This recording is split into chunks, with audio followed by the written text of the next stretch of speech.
Welcome back for another deep dive. Today we'll be taking a look at Alain-René Lesage's novel, Le Diable Boiteux. Or as it's known in English, The Devil Upon Two Sticks. Right, and we're covering both the 1707 and the 1726 versions. Yeah, because they were received so differently. Yeah, and it seems like that says something about how Lesage refined his story, characters, themes, all that over time. Absolutely. It's really fascinating to see how he tailored the story for different audiences. So we'll be looking at the major themes. Of course. Doing some character analysis, checking out Lesage's writing style, and just understanding his impact as an author in the 18th century and beyond. Sounds good. So jumping right in, the 1707 version was a big hit with the public. Oh, yeah. It really captured that love for entertainment and witty critiques of society. It was like the gossip magazine of its day. Exactly. But then the 1726 version leans more into a conventional narrative structure, focuses more on morality. Almost like Lesage saw the changing tastes of his readers and adapted to fit the current literary trends. It's very possible. He was very aware of the social and literary climate of his time. You can really see that shift in how Asmodeus, the lame devil, changes between the two versions. Oh, absolutely. He starts as this mischievous trickster, almost like a gossipy friend, revealing all the secrets. Right, right. But then in the 1726 version, he becomes much more involved in the story, even helping Don Cleophas, the main character. It's a fascinating change, and it really adds a layer to how the novel explores morality. Yeah, it makes you wonder if even creatures tied to evil can be more complex than we think. It definitely challenges the simple definitions of good and evil. For sure, especially since Don Cleophas does some things that are morally questionable. Oh, yeah. He's not a perfect hero by any means. Like his revenge on Doña Tomasa. That was a tough one. Yeah, he seems to really enjoy her downfall, even if he had his reasons. Definitely highlights that moral ambiguity that's at the heart of the book. Well, and Lesage clearly loves to poke fun at 18th century Spanish society. He's relentless. So what kinds of hypocrisy did you find the most interesting? Oh, he goes after everything. Religious figures, class differences, even love and infidelity. No one is safe. Nope. Like that scene with the sick inquisitor getting showered with gifts by all these supposedly devout women. Oh, yeah. It's such a clear critique of performative piety. So true. And then there's that marquis who's totally in debt but sleeps like a baby. Oh, yeah. Convinced his creditors should be thanking him. It's hilarious and outrageous. It is. It's like something you'd see on a reality TV show today. I know, right? Just with less eloquent language. Probably. But don't forget how Lesage portrays the different social classes. Oh, yeah, with Don Cleophas and Asmodeus traveling across Madrid. Lifting rooftops, peeking into people's homes. Classic picaresque tradition. Absolutely. That episodic structure lets him create these satirical portraits and keep the story moving at the same time. Like a bunch of interconnected short stories, all revealing a different side of society and human nature. Exactly. Speaking of interconnected stories, let's talk about Don Cleophas. Yeah, he's quite the character. We see him grow from this curious student Right. to someone much more aware of how complicated the world really is. And his relationship with Asmodeus is really a driving force throughout the novel. Absolutely. Their dynamic is like a student and teacher. Yeah, with Asmodeus, with all his wit and humor, acting as a guide. Like a cynical but insightful mentor. Exactly, showing Don Cleophas the good, the bad, and the ugly sides of human nature.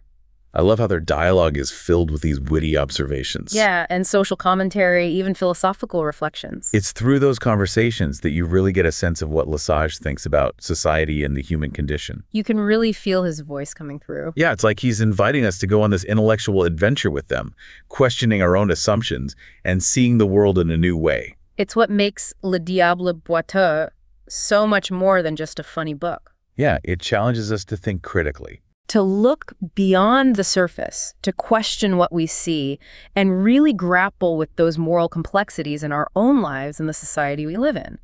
And that's what makes his writing so compelling, blending that humor and satire with these deeper philosophical questions. Totally. It's like he's saying, here's this ridiculous scenario, but look closer. What does it say about us?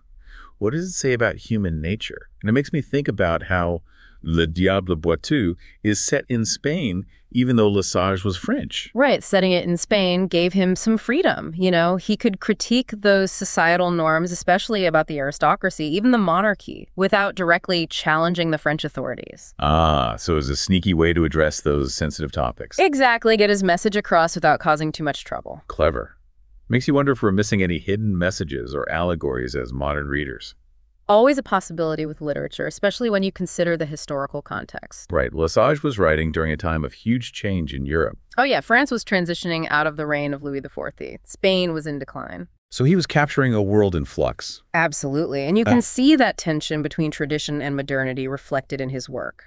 It makes you think about how his observations on human nature, power, social dynamics, all that could still apply today. Oh, for sure. Think about our fascination with celebrity gossip, reality TV, social media influencers. Yeah, we're still obsessed with those glimpses behind the curtain. Wanting to see those flaws and vulnerabilities of people who seem perfect. Right. We haven't changed that much from those Parisians in the 1700s, have we? I guess not. Yeah. Still quick to judge, entertained by other people's mishaps. Yeah, fascinated and repelled by displays of wealth and excess. All of that is right there in Le Diable Boiteux, isn't it? Absolutely. It's like he's holding up a mirror reminding us that these desires and anxieties aren't new. They're part of the human experience.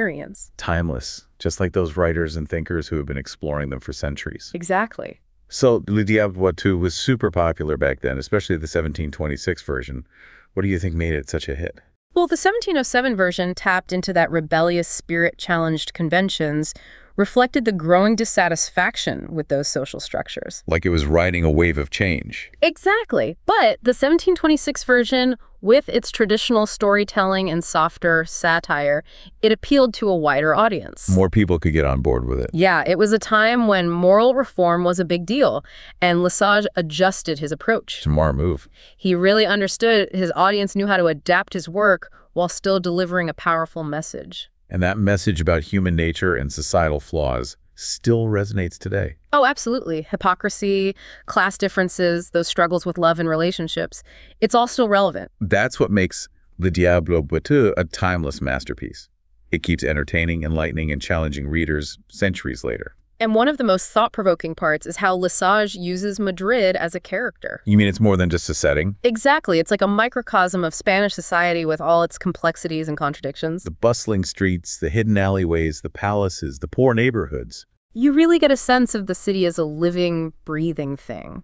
And that whole thing where he removes rooftops so Don Cleophas and Asmodeus can peer into people's lives. Such a brilliant literary device. It's like he's giving us X-ray vision, letting us see those hidden motives, desires, and secrets. Right, those things lurking beneath the surface of polite society. And the characters themselves are so well developed. No, they are, from the arrogant nobles to those cunning servants, love-struck poets, scheming social climbers, it's all there. Each one is a carefully crafted portrait. Exactly, a study in folly and ambition. And he doesn't shy away from those darker aspects of human nature. Nope, but he always does it with that touch of wit and humor. Yeah, which makes even the most unlikable characters weirdly relatable.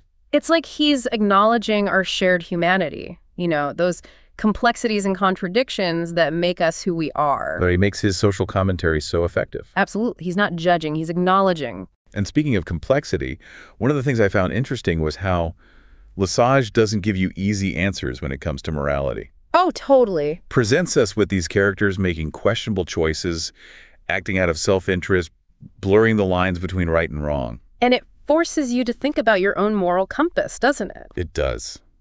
Are we quick to judge, or do we try to understand why people do what they do? It's a question Lesage is asking us with every scene. Like saying, here's the situation, you decide, what do you think is right or is it wrong and why? And it really keeps you engaged. Oh, yeah.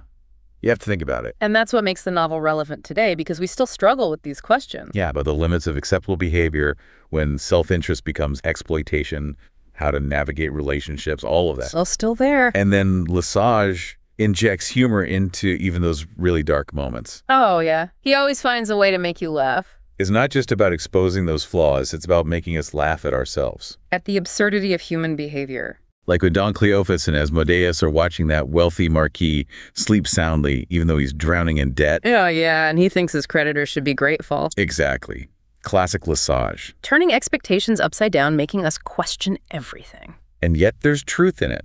You see that delusional thinking all the time. Especially with people who have privilege and power. So true. They're living in a bubble totally detached from reality. And Lesage captures that perfectly. Makes us laugh, but also makes us think about the consequences. It's that mix of humor and social commentary that makes Le Diable Boiteux so unique. Yeah, it's not just a fun adventure story. It's a sharp critique of who we are and the systems we build. It makes you wonder what Lesage would satirize if he were writing today. Oh, I know, right? Yeah. What would he target? Oh, there's so much material, social media obsessions, political polarization, celebrity worship, the pursuit of wealth and status. Would have a field day. Oh, absolutely. And he'd probably make us laugh, even as we cringed, recognizing ourselves in his satire. He had that knack for exposing those weaknesses without being mean or judgmental. There's a sense of compassion there, isn't there? Definitely. Like, he's saying, yeah, these people are flawed, but we all are. We all have vices and secrets and moments of weakness. And speaking of complex creatures, we have to talk more about Asmodeus. Oh, he's such a fascinating character. He embodies that cynical wit and surprising compassion that makes Lesage's work so interesting. Yeah, he's a devil, but not the devil we usually imagine. Right, more like a mischievous trickster. A cynical observer of all that human folly who sometimes steps in to help Don Cleophas along the way. And his role changes throughout the story, doesn't it? It does. In the 1707 version, he's more detached, just commenting on what they see. But then in the 1726 version, he's more involved, even intervening in Don Cleophas' life, helping him reach his goals. Right, like a guardian angel almost. But a devilish one. Exactly. And that change reflects a bigger shift in the novel's focus, right? Absolutely. The 1707 version is more about social satire, exposing those flaws and hypocrisies of society. But then the 1726 version becomes more moralistic, exploring those themes of redemption and the possibility of change. Even for people who haven't exactly been righteous. And we see that in Asmodeus' own journey. Oh, yeah. He starts off cynical, but through interacting with Don Cleophas, he seems to rediscover compassion. Like he starts to believe in the good in people again. Right. It's a subtle transformation, but it adds another layer to how the novel deals with morality. So Lesage is suggesting that even those who have messed up, even those who have embraced darkness, they can still find redemption. That they can find a way back to the light. That's a really hopeful message. It is, especially in a world that feels so divided and polarized. Where cynicism and negativity are everywhere. Yeah. But Le Diable Boiteux reminds us that hope is still powerful, that seeing the good in others matters, and that redemption is possible even in the darkest times. And speaking of darkness and light, one of the most striking scenes is when Asmodeus lets Don Cleophas see death. Oh, it's powerful, haunting even. The way Lesage describes death, moving through the city, invisible, claiming lives young and old, rich and poor. A stark reminder of our own mortality. The one thing that unites us all. Exactly. And the impact on Don Cleophas is huge. Oh, yeah. It shakes him up. Yeah. Forces him to confront his own mortality. He has to reevaluate everything. It changes him, doesn't it? It does. It's a wake-up call that makes him think about the meaning of life, what his purpose is, what choices he wants to make with the time he has left. It makes us think about that, too, as readers. For sure. Reminds us that life is precious and we shouldn't waste it. Exactly. And that death is inevitable, but it's not something to fear. Just a natural part of life. Right. We've talked a lot about the big ideas in the novel, but I want to talk about Lesage's language. Oh, his writing is amazing. It's witty, elegant, and surprisingly modern. He's such a skilled writer. His sentences are so precise and evocative. Filled with humor and insight. Yeah, and his descriptions are so vivid. You feel like you're right there in Madrid. And the dialogue is sharp and witty. You really understand the characters through their words. I love his use of imagery and metaphor. Me too. He creates these amazing pictures with his words. And his writing is surprisingly easy to understand, even for us today. Yeah, it's not weighed down by that old-fashioned language. It feels fresh and engaging, like it could have been written yesterday. Exactly. It shows how skilled he was as a writer. Yeah, he created a work that speaks to people across time and cultures. He really did. So as we wrap up our deep dive into Le Diable Boiteux, why do you think this novel is still relevant centuries later? Well, I think it's because it's such a brilliant work of social satire. It exposes those timeless human follies and vices with wit, intelligence, and compassion. Yeah, and the characters are interesting. The situations are entertaining and thought-provoking. And the message, while coming from the 18th century, speaks to something fundamental about being human that's timeless and universal. And it's not just what he's saying, it's how he's saying it.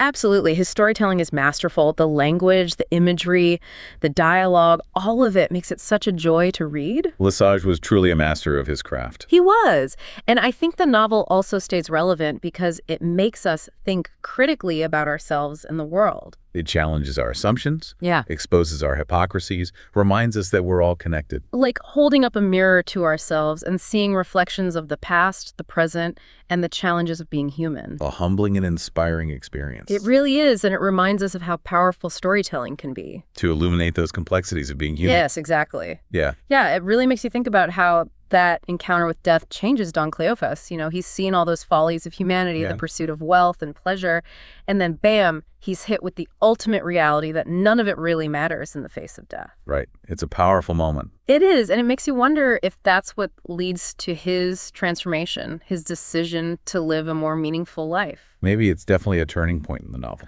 Makes us think about how we would react in that situation. Oh, for sure. How would that knowledge change our own choices and priorities? It makes you think. It really does. What would you do if you were suddenly confronted with the reality of death? Would it change how you live your life? It's a big question. It is, and it leads me to another question about Lesage himself. What about his impact as an author? Oh, yeah. Le Diable Boiteux wasn't just a bestseller. It influenced so many writers and artists. It really did. That episodic structure, Yeah. the mix of satire and humor, the social commentary, you can see it everywhere in literature, theater, even opera. Yeah, he was way ahead of his time, pushing those boundaries of what a novel could do. He was a pioneer, and his influences still felt today in how we approach social commentary, you know, using humor and satire to expose those flaws in our world. It's amazing how relevant his work still is. It's not just a product of the 18th century. It's a story that keeps speaking to readers centuries later. It's a story that reminds us that being human with all its messiness and contradictions is a universal experience. And that's what makes Le Diable Boiteux so special. Absolutely. It entertains challenges, and in the end leaves you with a deeper understanding of yourself and the world. Beautifully said.